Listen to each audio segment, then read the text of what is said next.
NS-34 is set to launch from our West Texas site with a crew that is beyond excited for this adventure across the Kármán line. I'm Tabitha Lipkin. And howdy, I'm Eddie Seifert. And this is New Shepard's 14th human flight. The human need to explore is deep within all of us.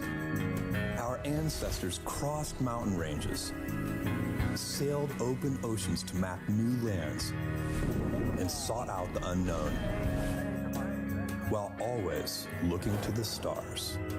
We're curious, and now we're at a place where we can pioneer new horizons. Now is the time.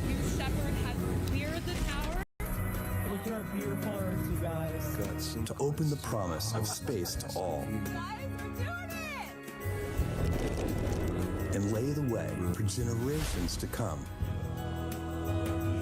When our descendants look to the stars, they'll remember this time. When they reflect on where it started, they'll remember this place. And when they honor those who said, "Let's go," they'll remember these bold steps. We are of blue origin. And this is just the beginning.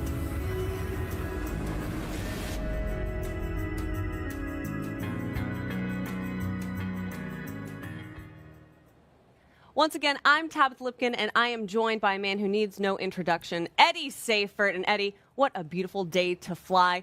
Our 6th mission this year. Tabitha, thank you. It's great to be here at the desk with you.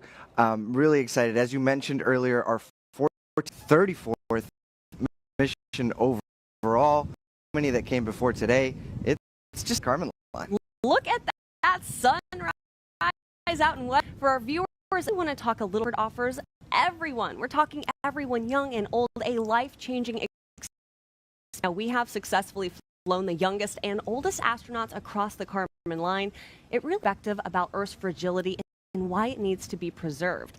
Now, this distinguished crew includes Arvi Bahal, Gökhan Erdem, Deborah Martorell, Lionel Pitchford, and Justin Sun, who was, by the way, the winning bidder for the first New Shepard seat back in 2021. That's right. The proceeds from the $28 million bid benefited 19 space-focused charities to inspire future generations to pursue careers in STEAM and help shape the future of life in space. In fact, JD is flying for the 2nd time, having previously flown on NS-28. And of course, we'll have more of this crew that we have pictured here, NS-34, coming up shortly. But right now, our astronauts are settling into their seats.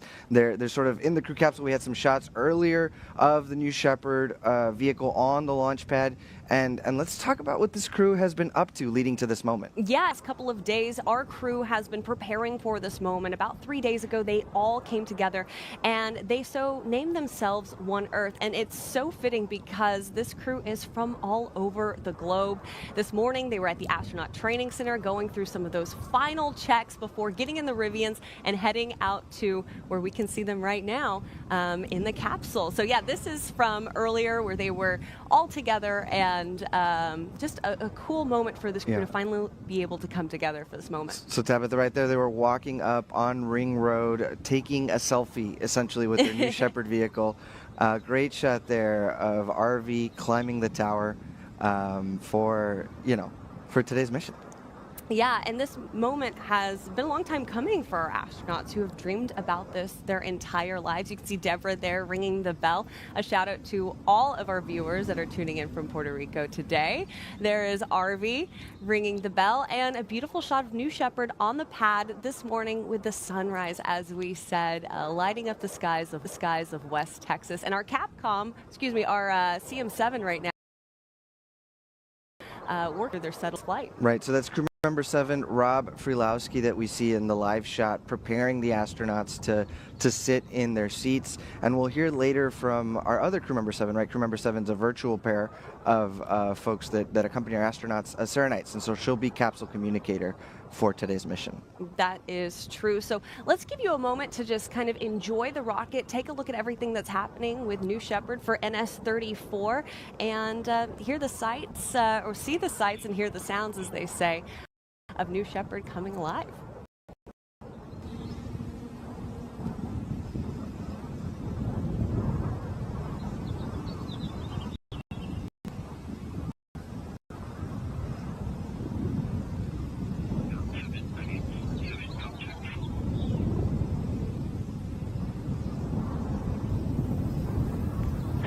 Blue Control on UHF. How do you read? Have you loud and clear, Howie? Copy. We are hearing that I have you Capcom, the that's same. short for Capsule Communicator, is ready to talk to the astronauts. That is Sarah Knights. Let's listen in.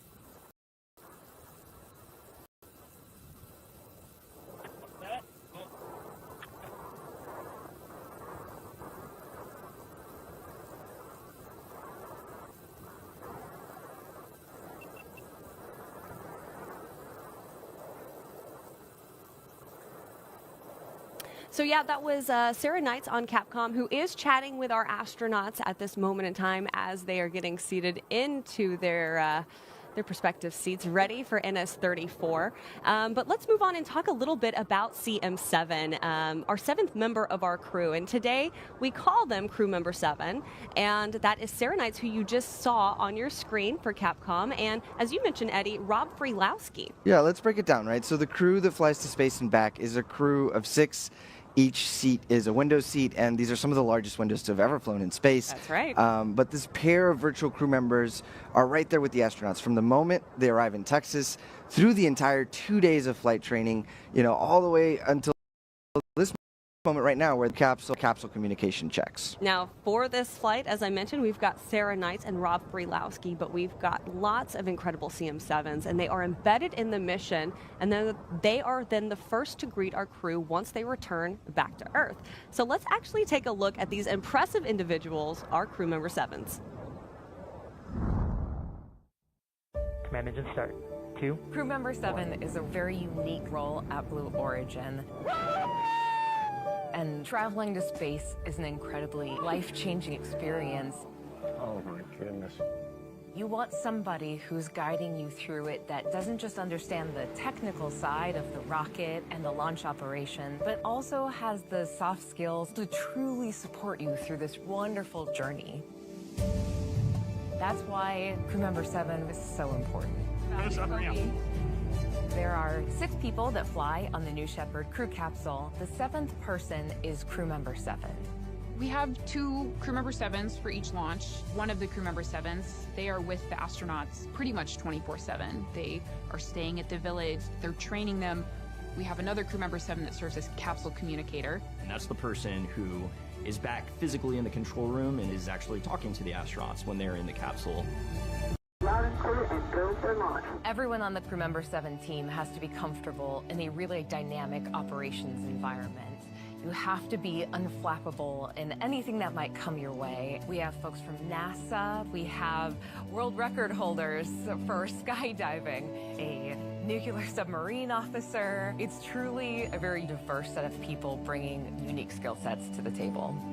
The most important role for Crew Member 7 is to instill confidence in the astronauts that we fly on New Shepard. And really that comes down to a very good training program. Safety is absolutely paramount to everything that we do here at Blue as we build this road to space. We have a crew capsule mock-up where we run through full mission simulations. Separation confirmed. Only surprise on launch day is the incredible view outside of those windows. This is nuts! Where they can look at the Earth and be changed. Oh, wow. And bring that feeling back to Earth with an inspiration to protect the Earth. Because that's what we're doing this for. We are doing this for the benefit of Earth.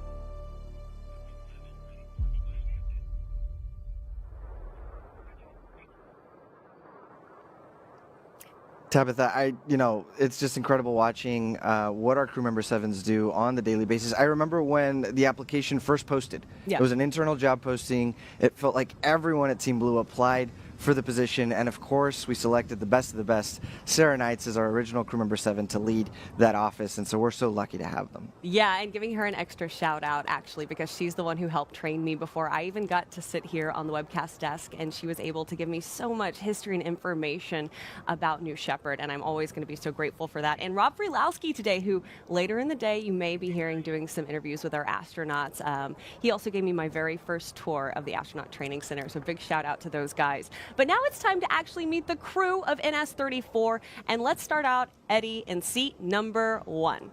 For seat number 1, we have a returning astro, James J.D. Russell. James is flying for a second time on New Shepard. His first flight was on NS-28 on November 22nd, 2024. He is a serial entrepreneur and founder of Alpha Funds, a technology-focused venture capital company, and Alpha Aerospace, an aerospace consulting and solutions company. He also founded the Victoria Russell Foundation in honor of his late daughter. The foundation is dedicated to supporting children's education and assisting the families of first responders. It's a proud partner with the Dolly Parton Imagination Library and brings the love of reading to children by gifting books free of charge to children. Very, very sweet. And seat number 2, we have to talk about Lionel Pitchford. Lionel, 4 decades in Spain working as a teacher, translator, and tour guide. That was as a means to travel the world. I totally get that. Now, back in '92, following a plane crash with his sister and her family on board, Lionel then founded a nonprofit in Nepal dedicated to serving disadvantaged children. So for over 30 years, he's run this orphanage in Kathmandu. Lionel has dreamed of flying to space since catching the travel bug and is astonished that it's possible for ordinary people to go to space. He aims to inspire others so that they can do the same. In seat number 3, we have Gökhan Erdem. Gökhan is a Turkish businessman and board member of Erdem Holding, a diverse group of companies operating in the energy, telecommunications, construction, and manufacturing sectors. Now, outside of his professional responsibilities, Gökhan is a passionate space enthusiast and an avid photographer. Deeply inspired by space exploration, he dreams of one day traveling to the International Space Station, and today, he's crossing the Kármán line. Let's talk about seat number 4. We have Justin Sun. Justin Sun is the founder of Tron, a world-leading blockchain and DAO, and advisor to HTX, one of the world's largest crypto exchanges. Sun is also a protege of Alibaba's Jack Ma and was featured on the cover of Forbes magazine in April of this year. That's where he was recognized as one of the most dynamic and outspoken figures in crypto. He's been named on Forbes 30 Under 30 list in the consumer technology category several times, and back in 2021, we kind of talked about this, Justin placed the winning bid for the very first seat on New Shepard. Right, the $28 million in proceeds were donated to Blue Origin's foundation Club for the Future, which then selected 19 space-focused nonprofits to each receive a $1 million for future generations and help invent the future of life in space. So in seat number 5, we have Arvinder Singh Bahal, Arvi. Arvi is a real estate investor born in Agra, India, and is now a naturalized U.S. citizen. He's a lifelong traveler and adventurer. He's visited every country in the world, the North Pole, the South Pole, and skydived Mount Everest and the Pyramids of Giza. Today, he's going to witness Earth from space. That's going to be very, very exciting. And finally, we have to talk about seat number 6, Deborah Martorell. Now, Deborah is a Puerto Rican meteorologist and journalist. Her reporting on environmental and space topics has garnered 8 Emmy Awards and 2 Awards of Excellence in Science Reporting from the American Meteorological Society. Her passion for space led her to participate in a 2007 microgravity flight with NASA, and she has extensively covered Puerto Rican astronauts Joe Acaba and Marcos Berrios. Her reports on missions include STS-119, Artemis 1, and the launch of Puerto Rico satellite Canard 2. Para nuestra comunidad puertorriqueña que nos acompaña ahora, es un honor tenerlos hoy en día con nosotros. Bienvenidos, amigos de Puerto Rico. Now, did you know that New Shepard has flown 70 humans above the Kármán line? That is 10% of all the Kármán line. And after this mission, that total number of people who have flown on New Shepard will be 75, including 5 who have flown twice, and that brings the grand total of astronauts to 80. That's right. No, it's a huge accomplishment, right? And to have 5 astronauts flying twice. It's, you know, in part because New Shepard offers astronauts a life-changing shift in perspective. In fact, we're now operating 2 human-rated vehicles to better meet our customer demand, but it's also because safety is our highest value, right? We've built redundancy into every safety system. As we discussed earlier, the CM7s do a good job of explaining those safety systems and guiding the astronauts.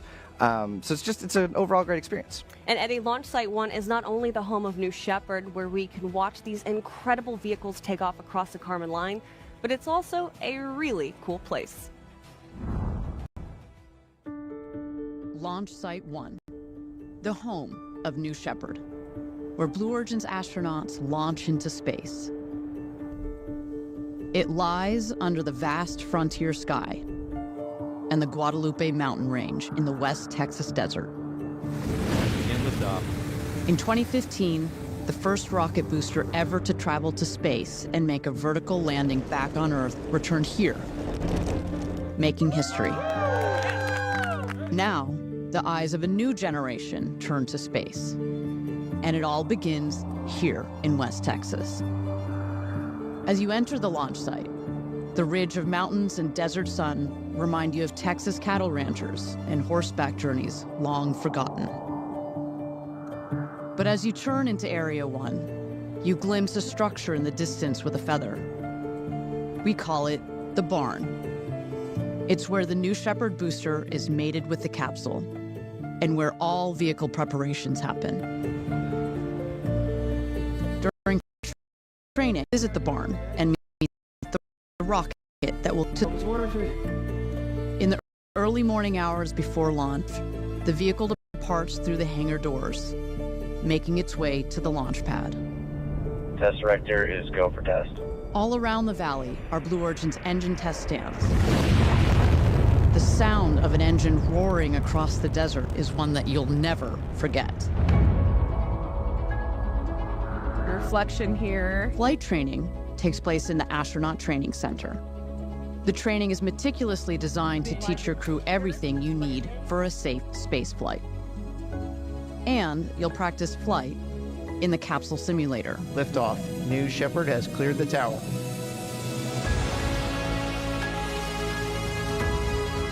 On launch day, you will ascend the New Shepard Tower. Time slows as you step across the bridge. 5, 4, and climb into the rocket's capsule. 2, 1.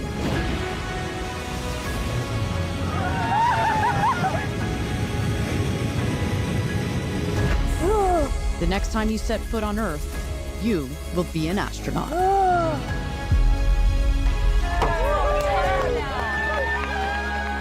2 miles north of the launch pad is the booster's landing pad. 3 New Shepard rocket vertical landing.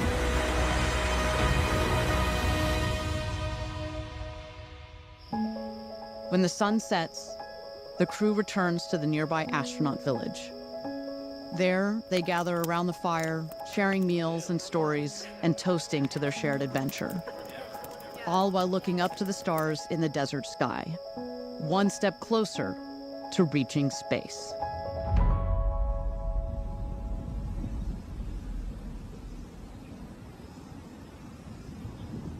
Tabitha, it's so special to end that video in particular with the fire pit under some of the largest protected dark skies in our hemisphere. It's incredible.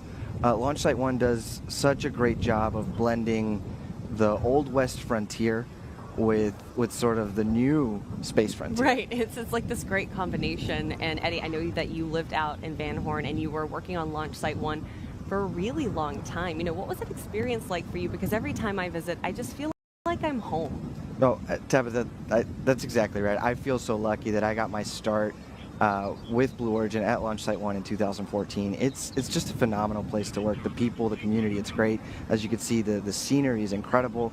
And so whether you are a Blue employee, an astronaut, or a guest, right, you're in this world-class rocket facility. You've got rocket engine tests that happen at our world-class liquid rocket engine test stands, and it's an incredibly special place to witness if you ever get the chance. Yeah, going out there too, there's so many national parks that you can explore. As you can see here with this beautiful shot that we've got of the launch pad, you know that you are out in a very special place that's very secluded, and there's something very, very cool about that. Now, if you're taking a look on our screen, you'll notice that we've entered a hold here, and in this moment in time, we want to toss it back over to the rocket as we prepare for New Shepard's 14th human flight.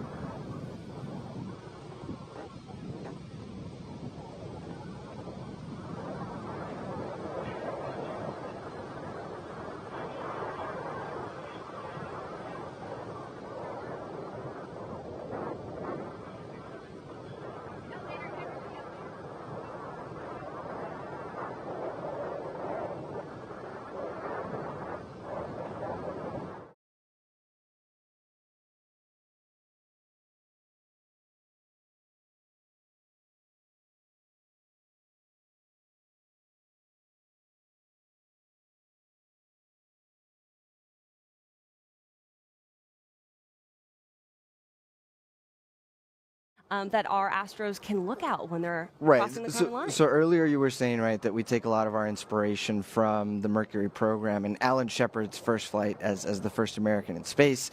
And so that's true, right? The profile simulates the Mercury profile, but one thing that the team really focused on was these large windows. So 6 seats, every seat is a window seat, and in particular it's around the user experience. So you have sort of places you can hold on to that are around the windows, so you can position yourself how you like, so to really take in the view. That's what we hear from our astronauts, right? The view out of these windows, the darkness of space, the thin limb of the atmosphere and the curvature. This is, I mean, I'd love to be up in the crew capsule taking over and seeing this site.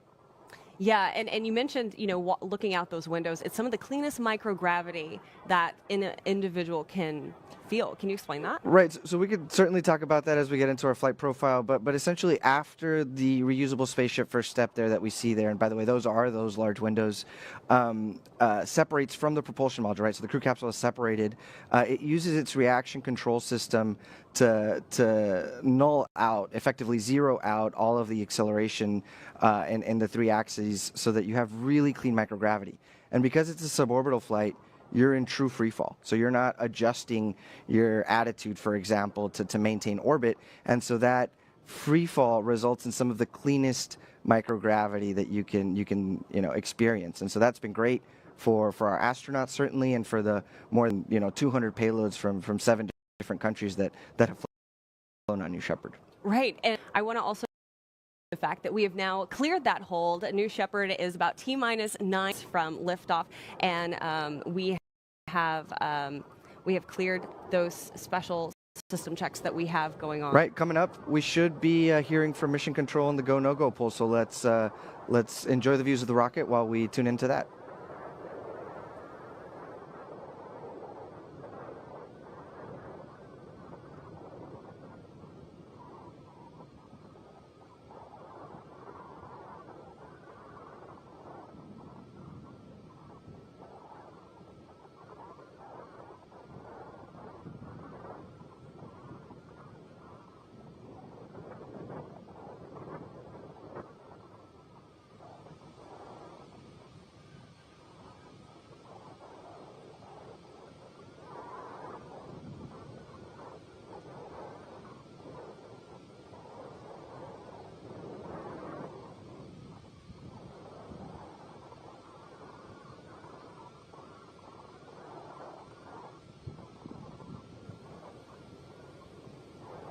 Welcome back. Now, we are hearing from Mission Control that they have done the go, no-go poll, and we are go for launch. No, that's right. So Steve Lanius, our flight director, a stalwart in the flight director office, more than 21 years at Blue.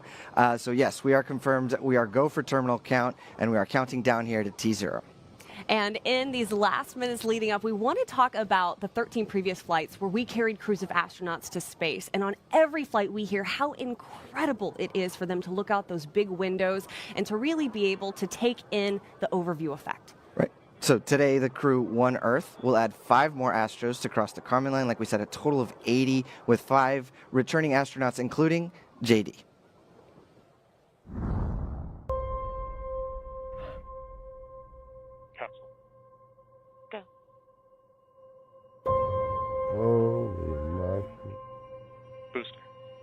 Is this wild?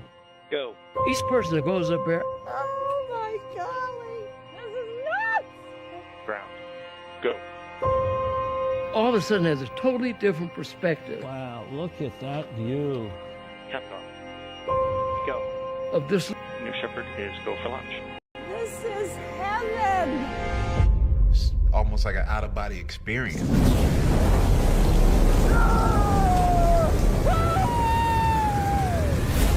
Shepard has cleared the tower. This is a new era where people like a teacher from North Carolina gets to go to space. Space has always been something I've wanted to do, but it's never been accessible until now. Look at that view. Look at the view. It's just unbelievable. You have to see it with your eyes to really, really take it in. Everybody else should go to space. Look at the Earth. Just look outside. Look at the Earth. We're in space. This is a life-changing experience. Everybody needs to do this. It was absolutely insane. I mean, it's the coolest thing ever. Oh my word. I'm just spinning. That was enlightenment. It was the best experience of my life, by far. Everyone in the world deserves to see this. Everyone needs to see this. Oh my God. It's just a dream come true. I wanted to do this my entire life. I just went to space as the first woman from Mexico. I think we need to give this gift of perspective to everybody. Oh man, this is so cool. I always said I'm going to do it, and I just did it. We went to space! What you have given me is the most profound experience I can imagine. I can't believe this. As soon as you land, you will want more of it.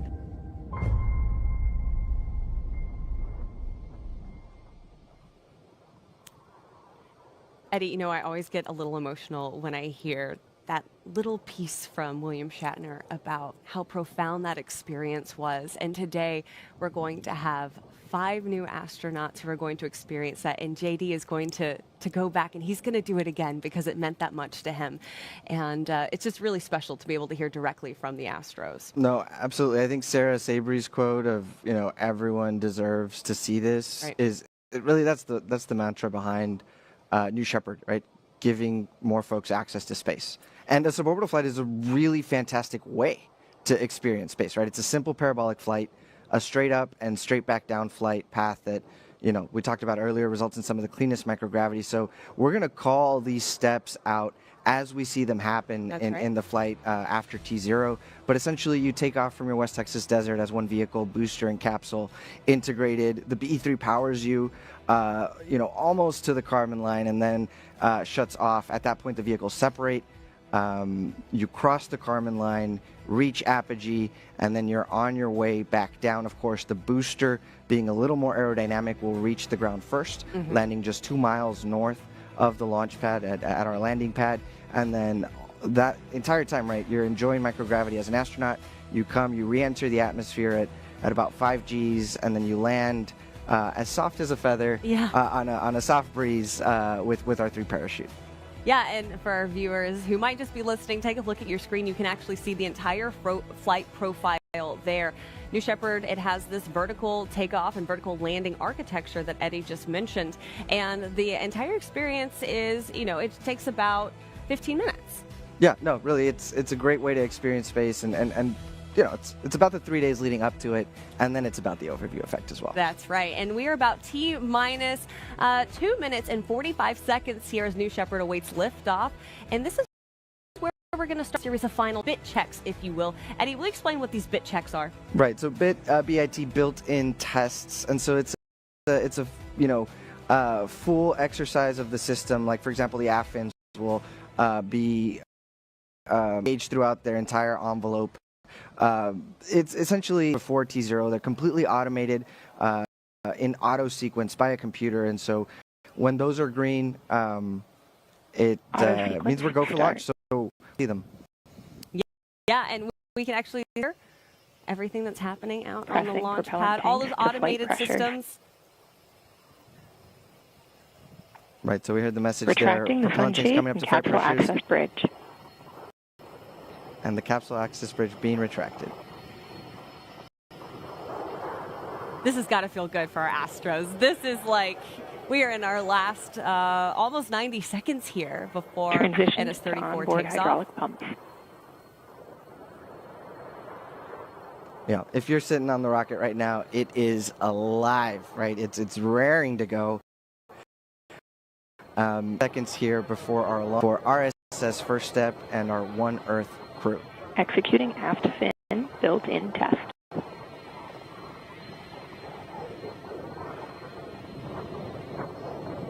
Engine thrust vector control built-in test in work. Vehicle is now on internal power.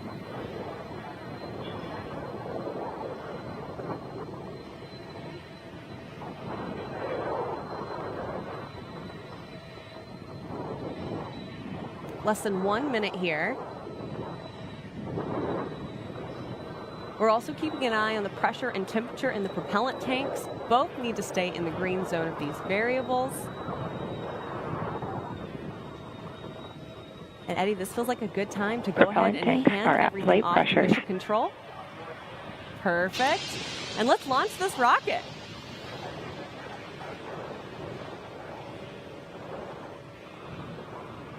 Thrust termination system is armed. T-minus 20 seconds.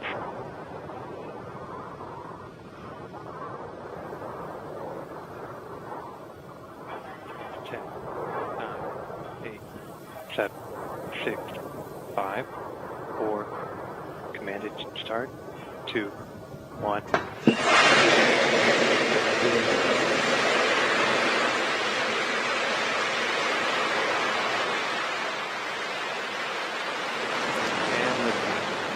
Cleared the tower. There we have it. New Shepard has cleared the tower. Woo! One Earth on your way to space. There, a great shot of the B-3 engine with the sunrise behind it. What a fabulous shot by our drones. I can't imagine how our One Earth crew is feeling. That is one of the most beautiful takeoffs I've ever seen. So on the left there, we've got our altitude meter, our velocity meter, and those are starting to tick up as the BE-3 engine powers our crew to space. What a shot. This long-range camera here is fabulous. It really is. So yes, if you're watching at home, you can follow along on New Shepard's journey by taking a look at the telemetry on your screen. You can see our T-clock on the right-hand side, telemetry on the left. And we hear there that we're throttling down the BE-3 for max Q. That's the point where aerodynamic stress is at its maximum.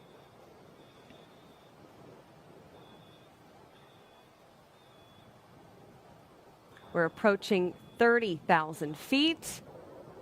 New Shepard is really picking up speed. And right now, the astronauts are experiencing about 3 Gs. A shot from our tail looking back down on West Texas. A clear day, too. Yeah, well, so now that the vehicle has gone supersonic, that B-3 engine is powered back up to full power, 100% power level. There it is. Now that the vehicle is supersonic, the B-3 is powered up and pushing our astronauts to space. Engine back up to full throttle. Chamber pressures look good. Great. We've just passed 1 minute and 45 seconds into flight. Passing 100,000 feet. About to hit 100,000 feet. There it is. Next up is MECO, which will be main engine cutoff. That'll be at about 160,000 feet. So great shot here of the avionics tunnel and 2 of the aft fins that help, guide the rocket on its way up. On your screen, you can see to the left-hand side that long range. And there's MECO, main engine cutoff. Great view. Stand by, Shepard.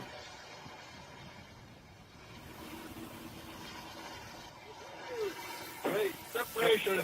Separation, guys. Good. Be good to get out, right? Okay, some messages from our One Earth crew that separation is confirmed. They are now free to move around the cabin. Yeah, and if you're following along, you'll notice now on your telemetry you have capsule and booster. These parts of New Shepard are both going to reach and cross the Kármán line before reaching apogee and making their way back down. But we've got a little bit of time before that.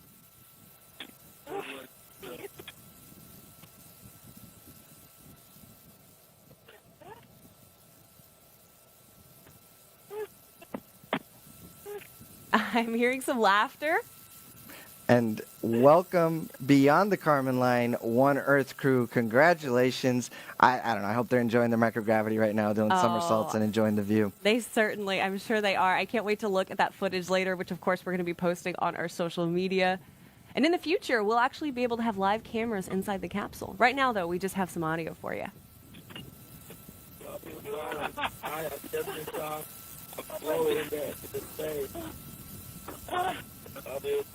Up in space, I'm floating.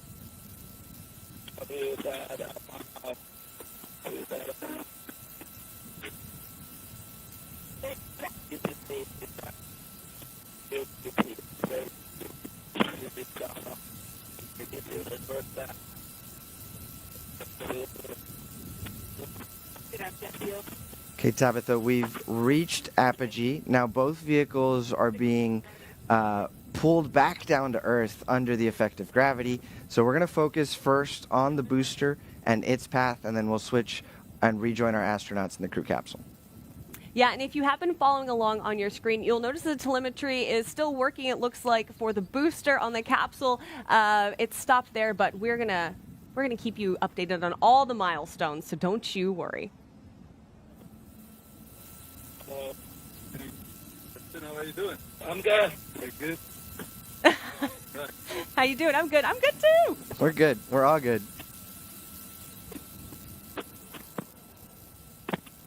I love that it is a clear day, so we can still have this long-range camera that's getting a shot of both the capsule and the booster.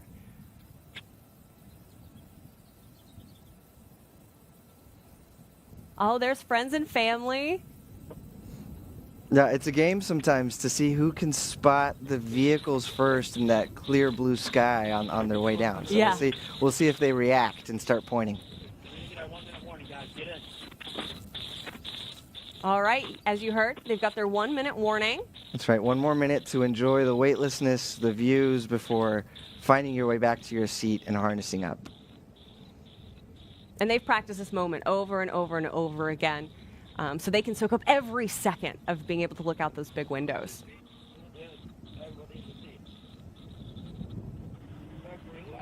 Status check, astronaut Gökhan. So while our team is doing a status check, again, just super impressive, these long-range cameras from the ground that are able to track both vehicles. And you can really tell how the booster's coming down fast, much more quickly than the crew capsule. That's because of its aerodynamic shape. We're going to follow that and point things out as we see them. Yeah, our crew right now behind the scenes is working to get that telemetry up again so that you can follow along. But don't you worry, we've got eyes on the booster here. We're going to be following it as it makes its way down, and I'll be getting updates from our mission control. So it looks like we've got the ring fin and the forward fins already deployed. So that helps to stabilize the vehicle. It raises the center of pressure to give it basically stability as it's flying backwards through the atmosphere. What a great shot. Oh, man. And those are the drag brakes deploying. That cuts the velocity of the vehicle by half. Capsule descending nominally through 40,000 that's about feet. 15,000 feet. Booster drag brakes deployed.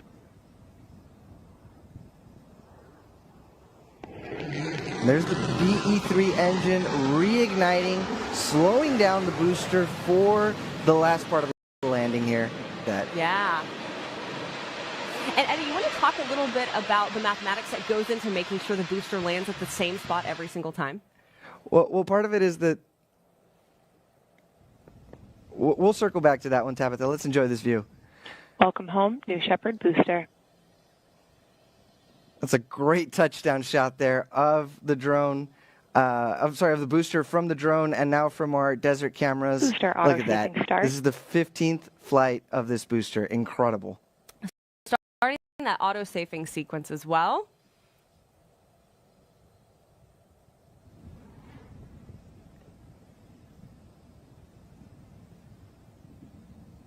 Standby drogues.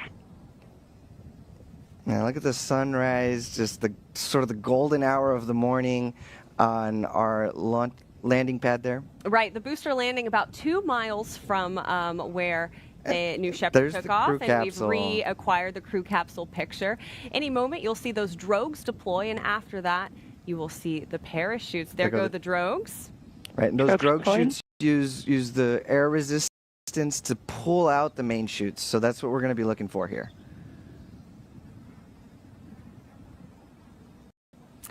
And shoots. And while the send a gentle touchdown for the capsule, it also has a retro thrust system, which will make that final touchdown move. Right, we were talking about sort of landing, you know, as gentle as a feather in a light breeze. That's what we're going for here with the retro thrust system. It's the terminal deceleration system, zone is within TDS. expected range limit. It's essentially a compressed gas system that you know, exhausts a cushion of air in those last feet before the capsule touches the desert and makes for a soft landing. That's right. So if you're watching, you'll see, oh, there's a big puff of dust that's happening. That's a good thing. That means they're landing about a mile an hour. It's very, very soft.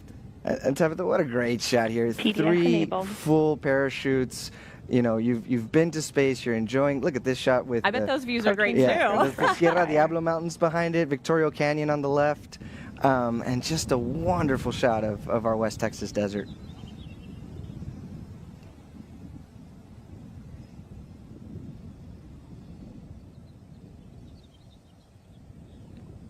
And I can't wait to hear what our astronauts have to say upon returning. Again, CM7 Rob Freelowski will be chatting with our Astros once they land back there in West Texas.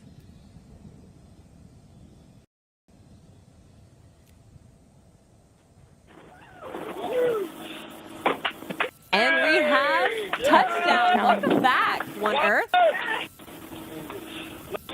And of course they're clapping. Of course they're clapping. What an experience. Welcome back to Earth, One Earth.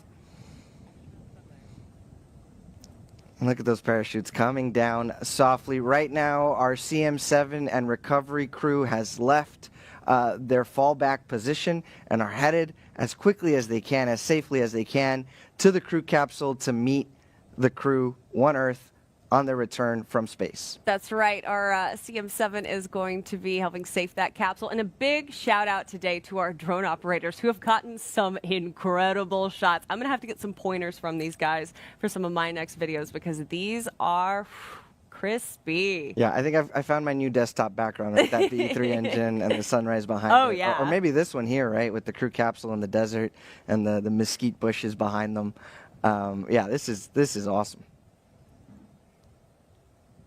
So while that is going on, I also want to take a moment and introduce you to a group of the many incredible people at Blue. But this individual, Shoshana Harrison Taylor, is someone that you need to know the name of. You may have seen her in the front row of our Mission Control Center this morning, and we want to tell you a little bit more about a day in her life. Engineering Capsule on Channel 7. My name is Shoshana Harrison, and I am the Capsule Controller Lead for New Shepard here at Blue Origin. My parents were like a huge role models to me. As an adult, I strive to be that for other people. As someone who studied chemical engineering, I didn't really know if I could get a role in space. I really felt like I was like putting myself out there, really taking a chance. I've been at Blue for 3 years, and I love working in mission control. I love launch day, because you're just so in the zone the entire time. And sitting on console, being the one making the calls, it's an exciting feeling. And you just feel really proud of yourself because so much work has gone into this one moment. I want to open the door for other minority women to feel like this is a space where they can work. Space in itself, it's an area where we are limitless and we don't have boundaries. And we can kind of have an opportunity to rewrite our history as people. And as the older generation, our job is to help ignite passion inside our next generation. We want them to be inventing and building and just designing a better world than the one we live in now. Be willing to take that risk on yourself, because as long as you really put the work in, you can do so many things and can accomplish them.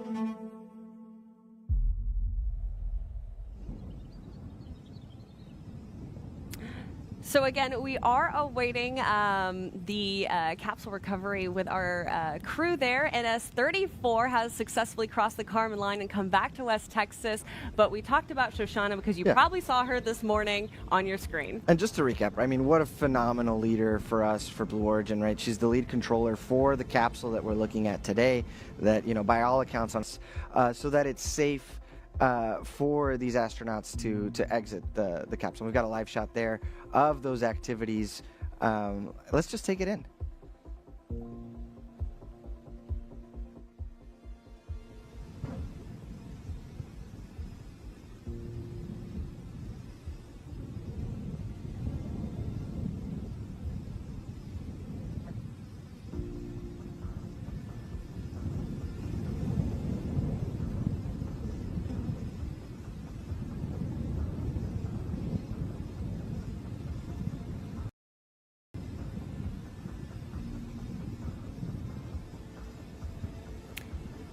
And again, a big shout out to our drone operators who've got a great shot there of our crew capsule currently being safe. They're getting the stairs put up so that our Astros can return. And again, if you're just joining us, this is New Shepard's 14th human flight, 34th overall. And on this mission, we have Arvi Bahal, Gökhan Erdem, Deborah Martorell, Lionel Pitchford, J.D. Russell, and Justin Sun. And I know that our Rob Freelowski is awaiting to chat with those Astros so that they can share what this experience was like, not just for them, but for their communities as well.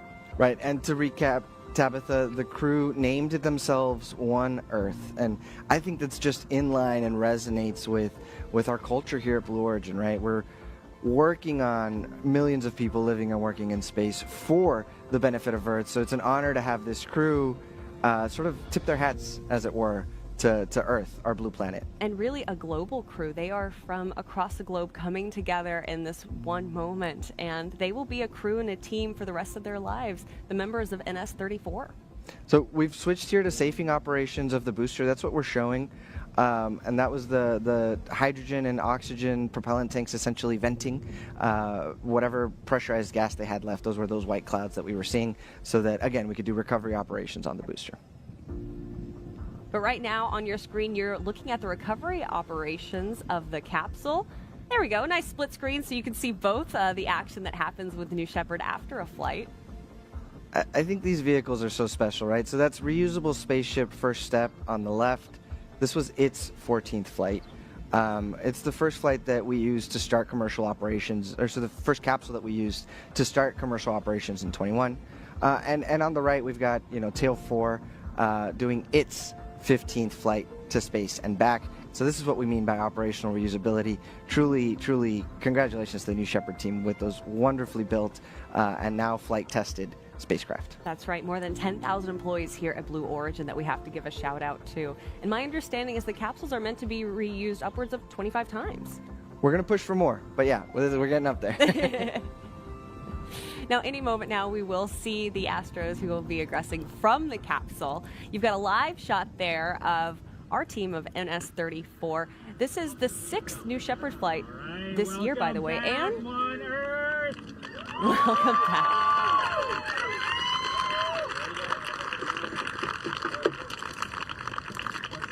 You ready? Yeah, go for it.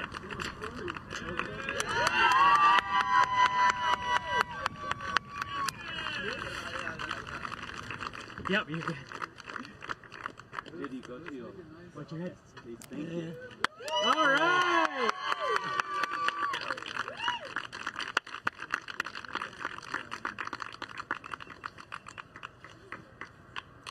All right, it's my turn. It was great experience. It was great experience. Right? And a kiss to the crew. It was like as our simulations. It was great. Where's my flag? He wants his flag. Your wife would like to see it. Yeah. Yay!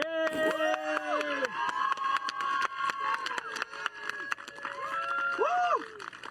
There's Justin. I know he's been waiting for this moment a long time. Oh, kiss the ground. A classic. You can get a good picture. Arvi, Like Justin, get out of the way. every country in the world, and now No, just go right here. North Pole, South Pole, and now beyond the Kármán that's line. right. Yeah. That's an Picture taken? epic selfie, epic picture. Right, you just went to space. And Deborah. Bienvenida, Deborah. Puerto Rico, chance of There's her Puerto flag. Rico. There it is for all the Boricuas listening. That's wonderful. Congratulations.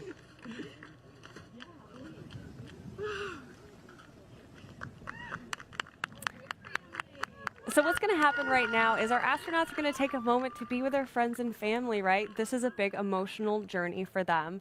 But our Rob Frelowski, who you just saw helping them out of the capsule, is going to be chatting with some of our astros, and you'll be able to hear from them live here on this webcast. And what a moment to capture live, right? Like the crew down there capturing the emotion of returning to Earth. This is beautiful. That's right, Eddie.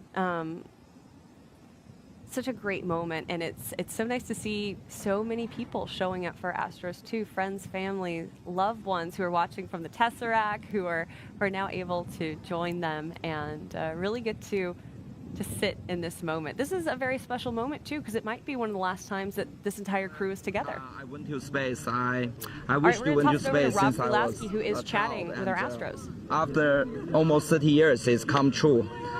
For this mission, I wait for 4 years, but we finally deliver it. Really appreciate Mr. Bezos and his team make it possible, and thank you, Dad and Mom, to bring me to Earth. Yeah. And when I look at from the space, you know, Earth is so small, and that's our home. We definitely need to do whatever we can do to protect it. Yeah. And this is my first commitment and step to the space, and we will have more. Great. Tell us how the view was. Yeah, Will is fantastic, yeah. And actually I'm very surprised Earth is so small. So basically we can, from the window, can almost see it all. So that's like really also come to me, you know, the One Earth mission name is really right on the point. Thank you, Justin. Thank you. Thank you. All right. After all, I guess. Thank you to Justin for that, you know, inspiring reflection about Earth, One Earth. August 3rd, what a special day for us today. Yeah, and like he said, waiting 4 years for this moment and then getting to come together with this international crew. And now let's hear from Deborah. It's like flying into another dimension. Yeah. Everything perfect. The weather was perfect. The morning was perfect. Yeah. Descending, watching all the valley, the desert, and then boom, you're in space. And you see all this blackness and this beautiful, beautiful Earth. Words can't describe what I live. Quiero darle gracias a Puerto Rico, a mi papá. Papi, gracias. I want to thank my father. He couldn't be here today. And I want to thank my husband, my daughters, my mom, all my family, and all the people in Puerto Rico y toda la gente que está en el Parque de la Ciencia también. Gracias por el apoyo. Esto fue increíble. Congratulations, Abby. Congratulations. So a shout out there from Deborah to her Puerto Rican community. From those that are at the Science Park in Puerto Rico, she was shouting out. Yeah. And then a heartfelt thank you to her father. And we have Gökhan as well. Team. We had a great time. The black space is amazing. And I want to thank everyone. It was great. Thank you very much for everything. I love Earth. Türkiye'ye çok selamlar. Tüm Türkiye'yi öpüyorum. Allah'a ısmarladık. Thank you. Thank you, Gökhan. Thank you. Arvi, would you like to share? Teşekkürler Gökhan. Thank you. First of all, thank you for your training. It was Thank wonderful. And the view was fantastic. I did get in the seat before the 1 minute warning, as you said. But it was fantastic. I can't explain the feeling I had. You know, I did float for a little while, but it was amazing. Good. Amazing. Good. I'm glad you had an incredible experience. I know this is a long dream. Congratulations. It was a lifelong dream and fulfilled, and thank you for making it possible. Thank you. Thank you for... Getting to hear from Arvi there as well. What an incredible day. Yeah, like we said, New Shepard 34, 14th human mission. For our 6 astronauts on board, it was an honor to fly you to space. If you would like to follow in the pioneering footsteps of these astronauts and purchase a seat to space, scan the QR code on the screen or visit blueorigin.com and click Fly to Space. Your own journey beyond the Kármán line is closer than you think. Yeah, and if you would like to purchase a mission patch to commemorate today's launch, head over to Blue Origin shop for patches and so much more. Now let's show you that patch again. This is what our astronauts wore on their flight suits, but let's also kind of talk about the details. Sure, let's recap. The Bosphorus Strait there symbolizing Gökhan Erdem's Turkish heritage and sort of the meeting between the Europe and Asian continents. The globe symbolizing Arvi's passion for travel, including visiting every country in the world, and like we said, the North Pole and South Pole. And Mount Everest, symbolizing Lionel Pitchford's decades of work in Nepal. The book symbolizes J.D. Russell's foundation, which he founded in honor of his late daughter, supporting children's education and assisting first responders. The banana with duct tape, it actually symbolizes the art piece that Justin's son purchased at an auction and his love of bananas. A very famous story if you guys don't remember. And the shape of Puerto Rico, of course, symbolizes Deborah Martorell's home. A beautiful patch there. Again, for everyone here at Blue Origin, our more than 10,000 employees, my name is Tabitha Lipkin. For Eddie Seifert and everyone here, thank you so much again for joining us. Until our next launch, Gradatum Ferociter.